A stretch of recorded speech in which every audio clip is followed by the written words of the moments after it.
Chapter 11 Akbar the Great. A quick glance. Akbar under Behram Khan's guardianship.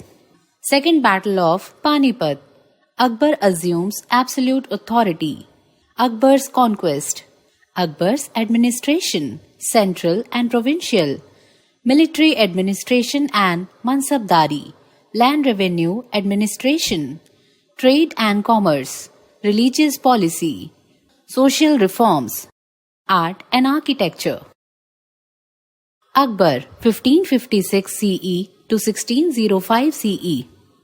Jalaluddin Muhammad Akbar was born on 14 November 1542 CE in Amarkot in Sindh. Akbar was only 13 years old when he was crowned emperor in 1556 CE. His tutor and mentor, Behram Khan, took care of the administration of the empire till Akbar turned 18. Soon after his accession, Akbar decided to win back Delhi and Agra. His accession to the throne gave Hemu, the general of the Afghan leader Adil Shah Suri, an opportunity to occupy Delhi and Agra. However, he was defeated and killed in the Second Battle of Panipat by Behram Khan in 1556 CE.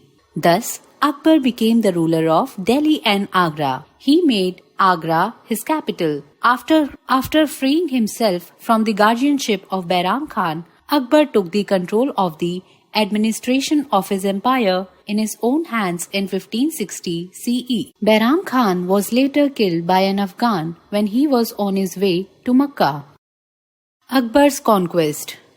Akbar continued to expand his empire all his life, either through conquest or alliances. He conquered Malwa in 1561 CE after the Mughal army under the leadership of Akbar's foster brother Adam Khan defeated Baz Bahadur, the Afghan ruler of Malwa, who was later appointed to a high post in Akbar's court. He then conquered Gondwana in 1564 CE after defeating Rani Durgavati, who at that time acted as a regent of her minor son.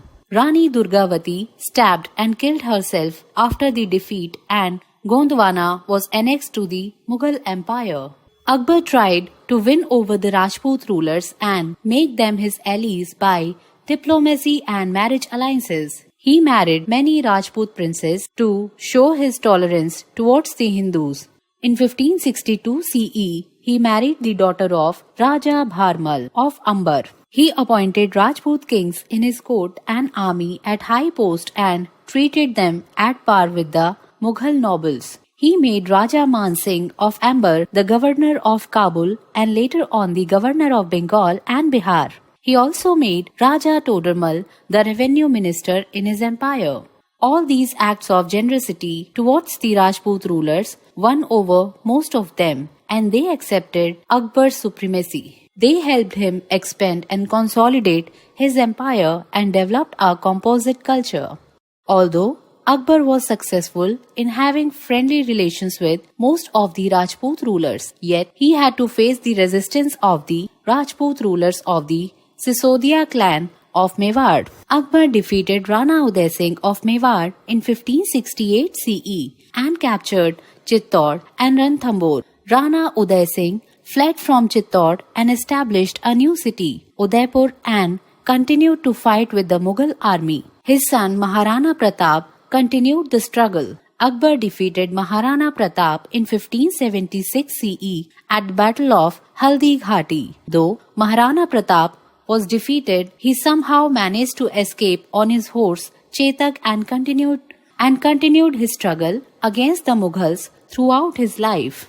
Then Akbar conquered Gujarat in 1573 CE. To celebrate his victory over Gujarat, he built the Buland Darwaza at Fatehpur Sikri. With careful thinking and preparations, Akbar was able to capture Bihar and Bengal in 1576 CE after destroying the last Afghan kingdom. In Kabul, he defeated his half-brother Mirza Hakim and handed over the administration to his sister. This was the first time that a Mughal princess was allowed to administer an important region. Akbar was able to fix the frontier of the empire with the conquest of other areas of northwest by 1587 CE By 1600 CE, Ahmednagar, Khandesh and Berar in the Deccan were occupied. The Mughal Empire under the reign of Akbar extended from Himalayas in the north to the river Godavari in the south and Hindu Kush mountains in the northwest to the river Brahmaputra in the east. Administration. Akbar was not only a military genius but also an efficient administrator. We get a lot of information about the administration of the Mughal Empire under Emperor Akbar from Ain-e-Akbari, written by his court historian Abul Fazl. Akbar followed and improved upon most of the policies of Sher Shah Suri. He was assisted by a number of officials. The two important ministries were the Wazir, who was similar to the Prime Minister and was the principal advisor to the Emperor, and the Mir Bakshi, who was the paymaster of the army. Raja Todarmal was the Wazir of Akbar. The administration of Akbar was divided into two parts, central and provincial. Central administration.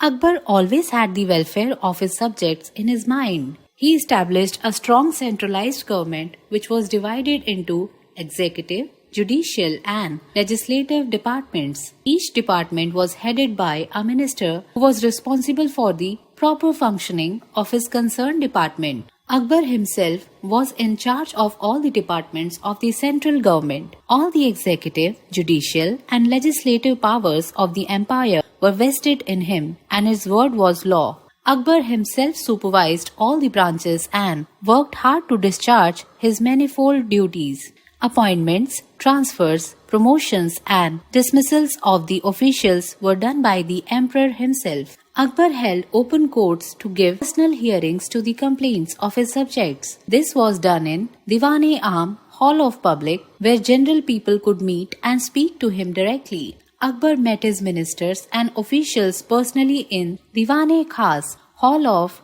Special Audience, to discuss about important matters. Some important ministers who assisted Akbar were as follows. Vakil acted as the chief advisor of the emperor and maintained a general control over all the central departments.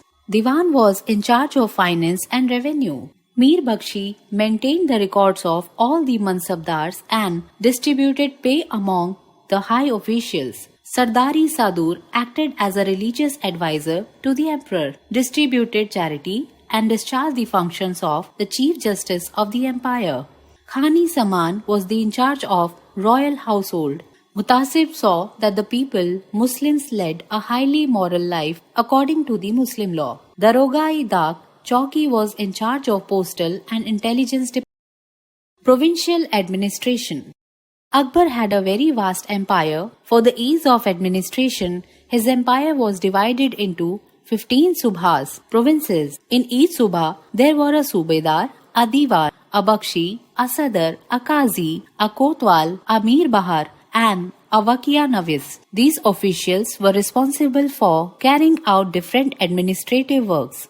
Each suba or province was headed by a subedar or governor who had full civil and military powers. He was in charge of the provincial military, police, judiciary, and the executive. Diwan was in charge of the provincial finance and all bills of payments were signed by him. Bakshi was responsible for the proper management of the provincial army. Sadar was in charge of the charity department. Qazi was in charge of the judicial department of his province. He also supervised the functioning of the qazis in districts and towns. Kotwal was the supreme administrator of all the thanas of the province. He was also responsible for the maintenance of law and order in all the cities. Mir Bahar was in charge of customs and taxation department. Waka Navis was in charge of the intelligence department of the province. A suba or province was further divided into sarkars or districts. Each sarkar consisted of several parganas and each pargana had several villages. Each sarkar was under the charge of a faujdar who maintained his own small force and maintained law and order in his area. He was assisted by a number of officials who collected revenue, maintained accounts and deposited the collected revenue in the empire's treasury. Each paragna was under the charge of a shikhdar whose functions were the same as those of the Fauzdar in a Sarkar. Each village was under the charge of a Muqaddam, a Patwari and Chaukidar who carried out the work of administration with the help of the village panchayat. Military administration and Mansabdari. Since Akbar was continuously engaged in the process of expanding his empire, he paid much attention towards the organization, equipment, and discipline of the army. Akbar introduced a new system known as the Mansabdari system for efficient military and civil administration and the successful functioning of the whole empire.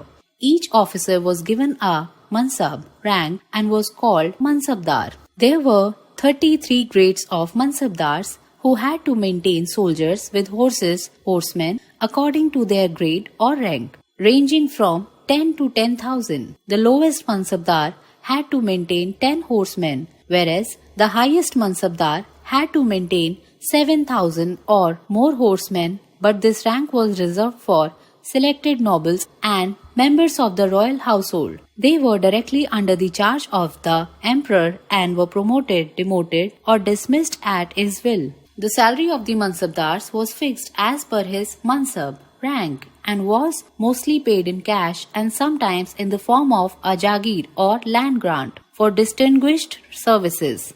Those who held a Jagir were called Jagirdars. While assessing a Jagir, it was ensured that the revenue earned from the Jagir was roughly equal to the fixed salary of the Jagirdar. The Mansabdars were not hereditary. Their Jagir could be transferred or dismissed at the will of the emperor. Akbar also revived the practice of Chehra, taking descriptive roles of the soldiers, and Dag, branding the horses with the royal insignia. Although a large number of troops were supplied by the Mansabdars, Akbar had maintained a large standing army of his own which included infantry, cavalry, artillery, elephant and navy. The cavalry was the most important wing of the army and special attention was paid towards its organization and equipment. Akbar had also maintained a special wing of bodyguards and palace guards. Land Revenue Administration.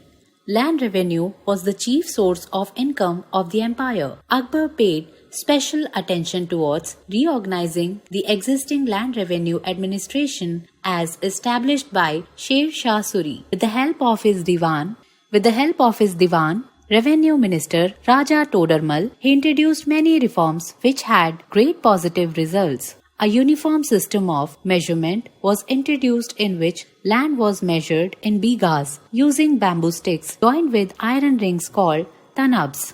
All the cultivated land was classified into 4 categories: Polaj, Paroti, Chhachar and Banjar. The land which was continuously cultivated and never allowed to fallow was categorized as Polaj. Those lands that were allowed to fallow for a year or 2 to recover fertility were called Paroti. Those lands which were allowed to fallow for 3 to 4 years were called Chhachar, and those that had to be left to fallow for 5 years or more were called Banjar.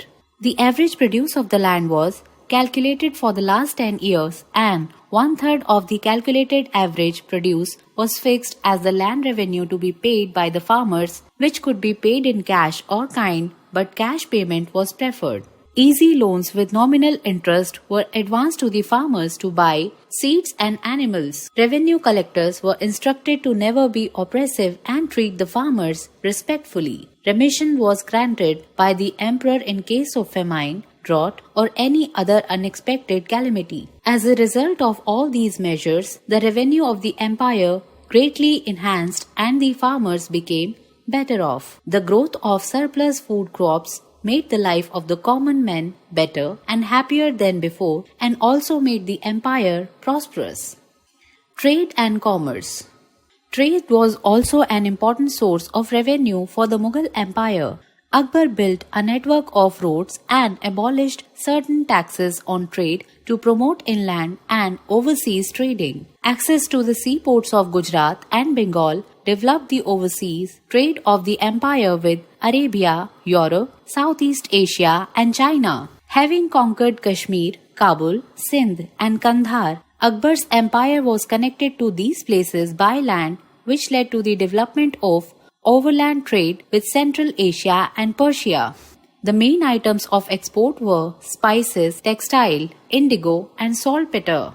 Akbar encouraged foreign trade during his reign by allowing Portuguese to open trade centers in his empire. He also encouraged Europeans and they with the permission of Queen Elizabeth I set up East India Company in India in 1600 CE. For ease of transaction, Akbar issued gold coins called mohar.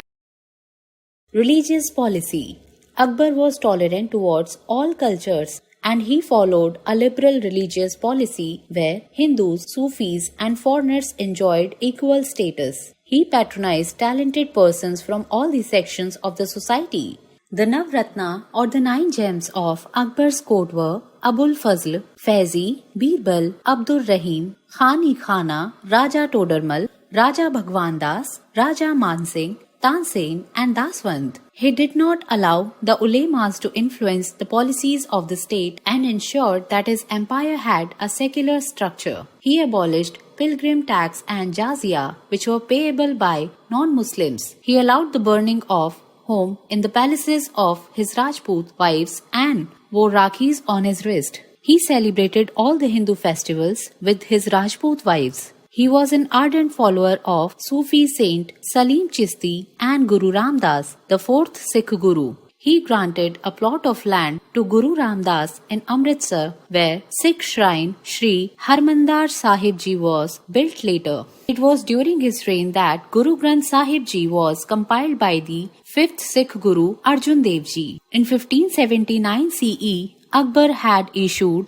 Mazharnama, which empowered him to choose any of the religious interpretations of Islamic law. He built a hall of prayer called Ibadat Khana, where philosophers and scholars of all religions met for free and open discussion to understand the main principles and teachings of each religion. This helped Akbar develop the idea of Sulhi-Kul, universal peace and harmony, which focused on honesty, justice and peace.